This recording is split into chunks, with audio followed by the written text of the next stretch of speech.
नमस्ते to all of you. मैं आज आपको थर्ड चैप्टर कराने जा रही हूँ। थर्ड चैप्टर का एक ही वीडियो में पूरा उसका कॉन्सेप्ट 10th क्लास का। तो मुझे लगता है आपको मेरी सारी वीडियोस पसंद आई होंगी। तो मैं अब स्टार्ट करती हूँ ये थर्ड चैप्टर के कॉन्सेप्ट से। कि टोटल आपको एक ही उसमें क्वेश्चंस नहीं कराऊंगी इसमें, लेकिन आपको टोटल कॉन्सेप्ट में इसमें आपको बताने जा रही हूँ। इसमें सबसे पहले हमें पहले पता होना चाहिए कि जो टू लाइंस होती हैं वो कैसे होती हैं। हमारे पास क्या है, चैप्टर का नाम है linear equation in two variables, है ना। दो इक्वेशंस हैं, उन्हें हमें सॉल्व करना है और उनकी हमें जो है उनके बारे में हमें बताना है कि वो कैसी लाइंस है। अब देखो इसमें क्या होती है, टू लाइंस हमेशा कैसे हो सकती है भाई। यदि हम टू लाइंस को ड्रॉ करना चाहेंगे तो two lines can be parallel lines, है ना। या तो क्या होगी, फिर इंटरसेक्टिंग लाइंस होंगी, या क्या होंगी, एक लाइन के ऊपर ये दूसरी लाइन इसके साथ साथ ही जा रही होगी। तो इसके अलावा कोई और तरीका नहीं है हमारे पास टू लाइंस को ड्रॉ करने का। जैसे मान लो सपोज अभी हम कहें कि हमारे पास तो ये लाइन इस तरीके से है, these lines are not intersecting lines because they are not cut each other at any point, है ना। तो वो कट नहीं कर रहे, लेकिन इसमें क्या कहा जाता है कि यदि आप इसको आगे एक्सपेंड करेंगे तो ये किसी न किसी पॉइंट पर कट करेंगे। That's why these are called intersecting line। यदि वो पैरेलल नहीं है तो वो इंटरसेक्टिंग है या कोइंसिडेंट लाइन है। तो ये हमारे पास कहलाती है parallel lines. These are called intersecting line।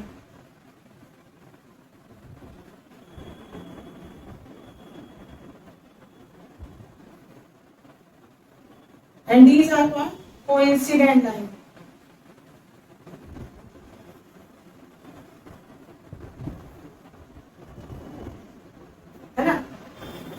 These are the type of lines। Two lines किस तरीके से ड्रॉ हो सकती है। अब यहाँ पर एक होता है कि ग्राफ ड्रॉ करके हमें पता चलेगा कि ये लाइन पैरेलल है, इंटरसेक्टिंग है या कोइंसिडेंट लाइन है। अब क्या हुआ, एक दूसरा तरीका भी है कि वो हमें इस तरीके पता करने का कि ये लाइन कौन सी लाइंस होंगी। अब जो लाइंस है वो हमारे पास किस फॉर्म में है, these are in the form of, ऊपर शायद रोशनी पड़ रही होगी तो मैं थोड़ा नीचे लिखूंगी। ये हमारे पास है a1 x plus b1 y plus c1 is equal to 0। This is linear equation in two variable, है ना। अब चूंकि हमें दो इक्वेशन है इसलिए हमने इसमें a1 और b1 लिया। आपने 9th क्लास में ये पढ़ा हुआ है, यदि आप भूल गए हैं तो आप 9th क्लास का जो है चैप्टर 4 देख सकते हैं। अभी मैंने वीडियो बनाई है उसकी, तो आप वो देख सकते हैं। तो उससे आपको एक दिमाग में आएगा, अच्छा हमने तो ये ऐसा किया था। ये linear equation in two variable तो हमारी पढ़ी हुई है ना। तो ये हमारी ये होती है linear equation in two variable. तो हमारे टू इक्वेशंस है, that's why we will write here a1 b1 and c1। The other equation is a2x plus b2y plus c2 is equal to 0, है ना। This is the other equation. ये दो equations है। अब बिना ग्राफ ड्रॉ करे हम कैसे पता करेंगे कि ये लाइन इंटरसेक्टिंग है, पैरेलल है या कोइंसिडेंट लाइंस है। अब हम इसमें हम क्या करते हैं, जो ये हमारे पास कोफिशिएंट है x के y के कोफिशिएंट्स, बात ध्यान रखेंगे, मैं आपको दोबारा बता रही हूँ कि हम केवल कोफिशिएंट्स लेते हैं, यानी कि x के अलावा जो कुछ भी उस टर्म में है, या जैसे ये टर्म है इसमें x के अलावा क्या है a1, that is called coefficient of x। हम केवल कोफिशिएंट ऑफ x लेते हैं, कोफिशिएंट ऑफ y लेते हैं। तो हम क्या वैल्यू फाइंड करते हैं, a1 अपॉन a2 की वैल्यू फाइंड करी, b1 अपॉन b2 की वैल्यू फाइंड करी और c1 अपॉन c2 की वैल्यू हमने फाइंड करनी। जो जो यहाँ पे वैल्यू दे रखी है उनके अकॉर्डिंग हमने इन तीनों की वैल्यू फाइंड करनी। अब वैल्यू फाइंड करने के लिए इफ के बाद if a1 upon a2 is not equal to b1 upon b2, यदि ये दोनों इक्वल नहीं है, the line will be intersecting lines. तो ये कैसी लाइंस होंगी, इंटरसेक्टिंग लाइंस होंगी। यदि if a1 upon a2 is not equal to b1 upon b2, then if a1 upon a2 is equal to b1 upon b2 is equal to c1 upon c2, then line will be coincident lines। यदि इन तीनों की value equal है, then the line will be coincident lines, right? And the last, if थोड़ा मुझे confusion है कि आपको इसमें वीडियो में विजिबल होगा या नहीं। मैं लिख देती हूँ, नहीं होगा तो फिर मैं एक बार यहाँ पर मेरे पास आ जाएगा। तीसरी कंडीशन क्या है, if a1 upon a2 is equal to b1 upon b2 is not equal to c1 upon c2, है ना। a1 upon a2 b1 upon b2 के तो इक्वल है, लेकिन c1 अपॉन c2 के इक्वल नहीं है। तो these lines will be parallel lines, है ना। ये हमारे पास कंडीशन आ गई। हम क्या करते हैं, इस तरीके से वैल्यूज निकालते हैं। इसमें क्वेश्चन है हमारे पास की these lines are intersecting line और पैरेलल लाइन और कोइंसिडेंट लाइंस। तो ये हम ऐसे करके वैल्यूज निकाल लेते हैं। वैल्यूज निकालने के बाद हम देखते हैं कि ये इस तरीके से आ रही है वैल्यूज, या ये आ रही है या ये आ रही है, तो उसके हिसाब से हम इसको आंसर दे देते हैं। अब इसमें पूछा सेकंड नेक्स्ट क्वेश्चन इसमें पूछा गया है कि जो ये लाइन है ये कौन सी लाइन है, ये एक बार मेरे दिमाग से निकल गया, ये एक सेकंड में आपको बताती हूँ।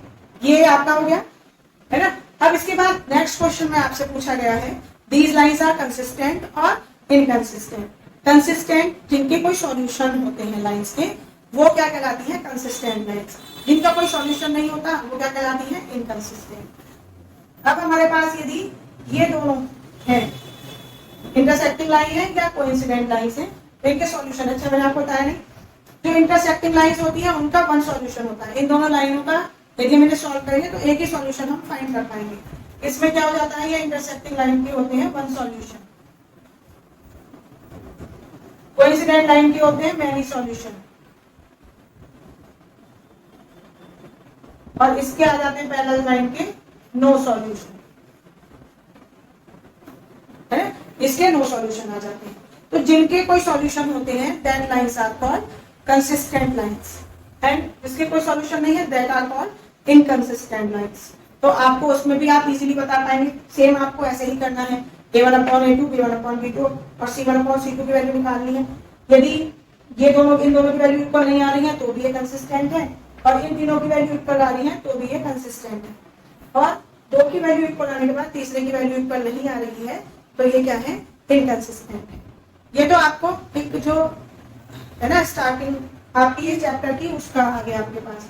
अब ये नेक्स्ट इसमें आया है, अब ये जो हमें सॉल्व करनी है ये लाइंस कि इनको हमें सॉल्व करना है, और सॉल्व करके हमें बताना है इनका सॉल्यूशन क्या है।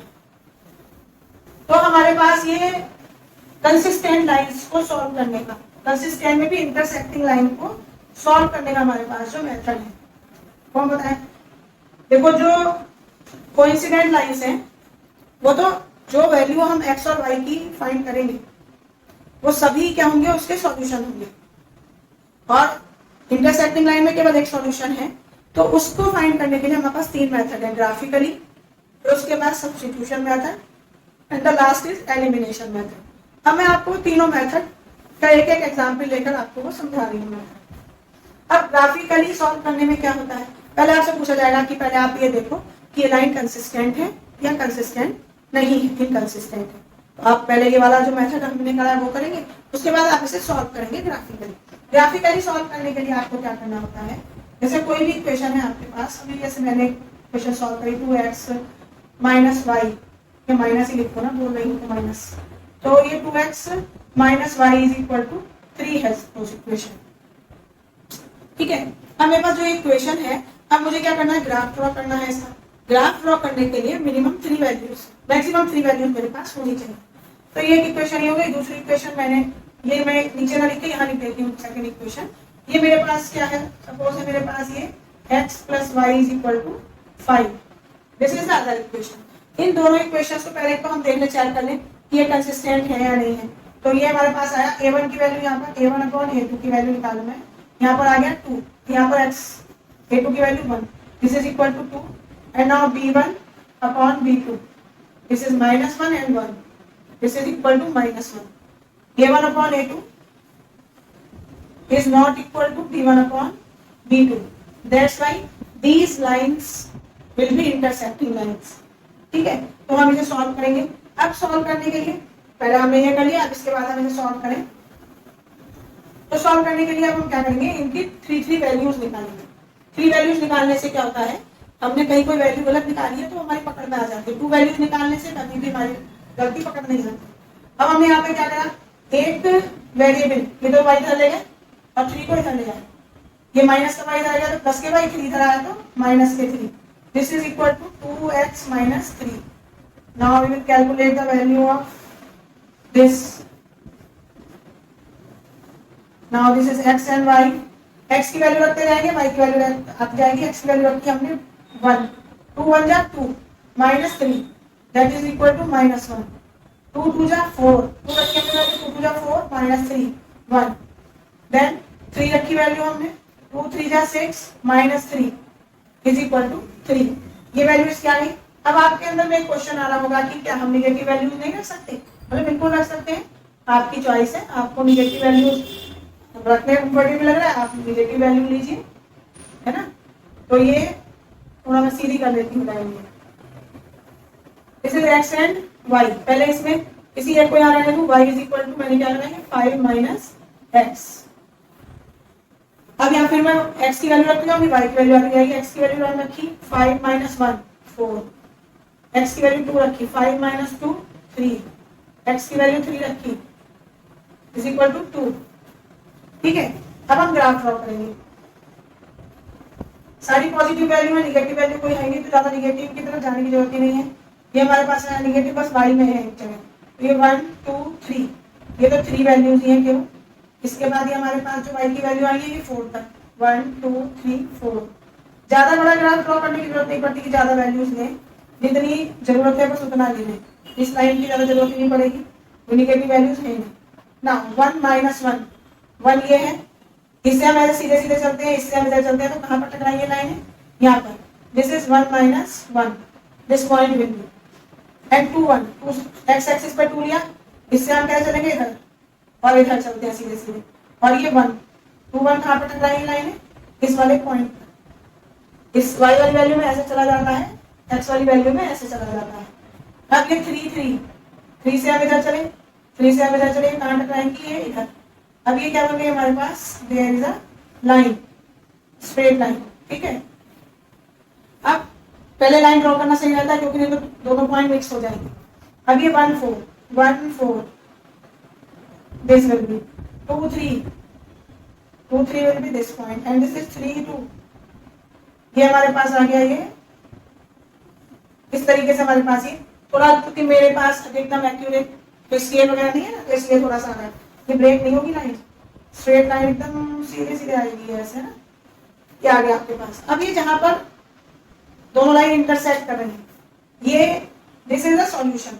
अब इससे मान लो मैंने ये यहाँ पर ये इस तरीके से ड्रॉ करेगी, मेरे पास कंप्लीट वैल्यू नहीं आ रही है, बड़ी की बात है ये. अब ये सपोज मेरे पास यदि मैं एक्यूरेट कोई ग्राफ पेपर लेती ना, उस पर एकदम एक्यूरेट इसका आंसर आता, इसका आंसर लगभग 2.67 है ना. x की वैल्यू कितनी आ गई? 2.7 और this is equal to 2.4 something, है ना. आई थिंक सो, है ना. तो ये इस तरीके से हमारी इसमें वैल्यू आएगा. इंटरसेक्टिंग लाइन है, उनसे हम ये ड्रॉ करते हैं परपेंडिकुलर्स, और उसके बाद हम इसमें वैल्यू. आपको तो केवल एक समझना ही तो है ना, बाकी तो एक्यूरेसी तो आपको अपने आप क्वेश्चन करके समझ में आ जाएगी. तो ये होता है ग्राफिकली सॉल्व कैसे करते हैं. अब इन्हीं इक्वेशंस को हम दूसरे मेथड से करते हैं, सब्स्टिट्यूशन मेथड से सॉल्व करते हैं. अब मैं इसको ऐसे छोड़ देती हूँ इस वाले लाइन को. अब सब्स्टिट्यूशन मेथड क्या होता है? सब्स्टिट्यूशन मेथड में हम सब्स्टिट्यूट, जैसे आपको होता ना कि भाई हम स्कूल में कोई टीचर नहीं आया तो उसका सब्स्टिट्यूट दूसरी टीचर पहुंचती है उसके प्लेस पर, है ना. कोई वर्कर नहीं आया तो उसकी जगह पर, जैसे मान लो बैंक में कोई व्यक्ति नहीं आया काम करने के लिए, तो क्या होता है उसका सब्स्टिट्यूट. अब कोई दूसरा व्यक्ति, उसको कहा जाता है कि उसका काम आप कर लीजिए, उसे सब्स्टिट्यूट बोलते हैं. तो ऐसे ही यहाँ पर क्या होगा, हम क्या करेंगे, जो एक जो है उसकी वैल्यू निकालेंगे, दूसरे उसमें हम उसको रखेंगे, उसकी वैल्यू को दूसरे जगह पर रखेंगे. इसे सब्स्टिट्यूशन मेथड कहते हैं. तो अब यहाँ मान लो हमारे पास ये y है, इसका सब्स्टिट्यूट क्या है? 5 माइनस x. ये हम वैल्यू हम क्या करेंगे, किसी एक में से x या y की वैल्यू निकालकर दूसरी इक्वेशन में हम रखेंगे. तो हमने यहाँ से y की वैल्यू निकाली और इस इक्वेशन में हमने रखी, तो ये हमारे पास आ जाएगा 2x माइनस y की वैल्यू कितनी है? 5 minus x. This is equal to 3. 2x minus, अब बाहर ब्रैकेट के माइनस है तो अंदर के साइन चेंज हो जाएंगे.